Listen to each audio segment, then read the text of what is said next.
तो चलिए चलेंगे उत्तर प्रदेश के लखनऊ से, जहां योगी लाइव आ रहे हैं।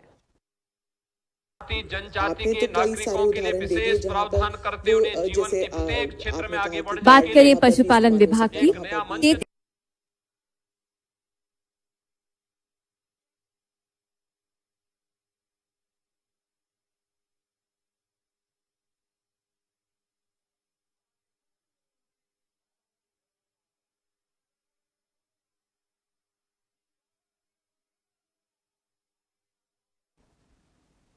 लखनऊ पुलिस को हाईटेक बनाने के लिए कमिश्नर डीके ठाकुर ने crime and extent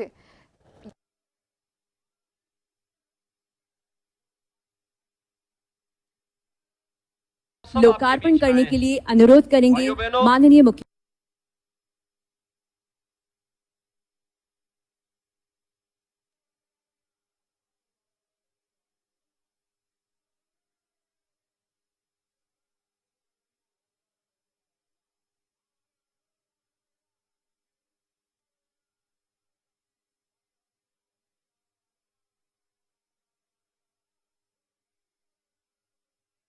Muzaffarnagar Khatauli Muzaffarnagar की तहसील खतौली की अगर बात करें तो खतौली के प्रमुख चौराहों की बात करें तो इस वर्ष ग्रीष्म ऋतु की शुरुआत के साथ ही भीषण गर्मी का प्रकोप शुरू हो चुका है। वहीं शिव प्रसाद गुप्त मंडलीय चिकित्सालय वाराणसी में कार्यरत स्किन रोग विशेषज्ञ डॉक्टर राजीव दीक्षित ने कहा कि पहले 50 की संख्या में मरीज आया करते थे, वहीं अब प्रतिदिन 100 से ज्यादा मरीज इलाज करवा रहे हैं।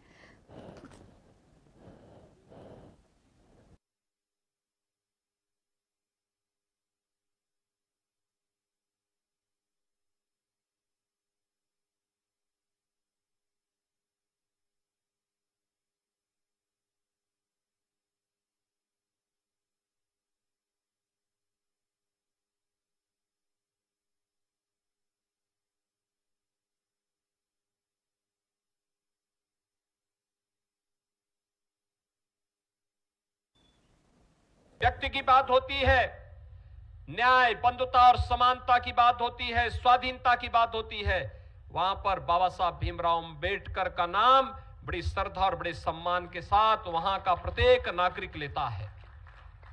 और इसलिए लेता है क्योंकि वह राह बाबा साहब भीमराव अंबेडकर ने हम सबको दिखाई थी। और उन्होंने एक बात जो कही थी, हमें कभी नहीं भूलना चाहिए, हम आदि से अंत तक सदैव भारतीय हैं। इस भाव को अपने जीवन का हिस्सा बना करके जब हम कार्य करेंगे तो सदैव जीवन में सफलता का मार्ग सदैव हमारे जीवन में चूमता हुआ दिखाई देगा। मैं अंबेडकर महासभा को इस बात के लिए हृदय से धन्यवाद देता हूं कि उन्होंने इस लंबी परंपरा को 1991 से लेकर के लगातार इसको आगे बढ़ाने का कार्य किया। जब बाबा साहब भीमराव अंबेडकर की शताब्दी वर्ष जन्म जयंती का शताब्दी वर्ष पूरा देश मना रहा था, तब लखनऊ में डॉक्टर अंबेडकर महासभा इस आयोजन के साथ जुड़ करके इस कार्यक्रम को आगे बढ़ाने का कार्य किया। और आज इन्हीं के प्रयासों का परिणाम है उत्तर प्रदेश सरकार लखनऊ में बाबा साहब भीमराव अंबेडकर का एक भव्य स्मारक और सांस्कृतिक केंद्र की स्थापना की कार्यक्रम को तेजी के साथ आगे बढ़ाने का कार्य कर रही है।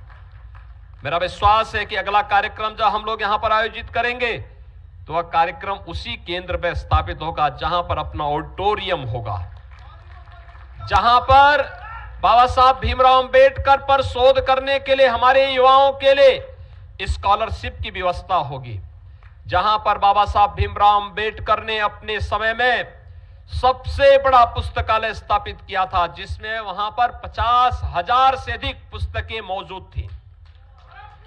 जहां पर इस प्रकार का पुस्तकालय होगा, जिस पुस्तकालय के माध्यम से हम वर्तमान पीढ़ी को और भावी पीढ़ी के लिए एक नई प्रेरणा और प्रकाश के लिए बाबा साहब भीमराव अंबेडकर जैसे महान व्यक्तित्व को उनके सामने रख करके उन्हें आगे बढ़ने के लिए प्रेरित कर पाएंगे।